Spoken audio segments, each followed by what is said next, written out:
शेतकऱ्यांना अखंडित वीज पुरवठा व्हावा म्हणून सौर कृषी पंप आणि बळीराजा मोफत वीज योजना अशा दोन योजनांची सुरुवात संभाजीनगरच्या लाडक्या बहिणींच्या मेळाव्यात देवाभाऊंच्या उपस्थितीत करण्यात आली आहे।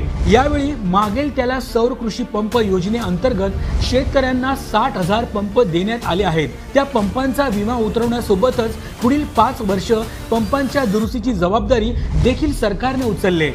छत्रपती संभाजीनगरमध्ये सर्वाधिक सौर कृषी पंप लावण्यात आले आहेत।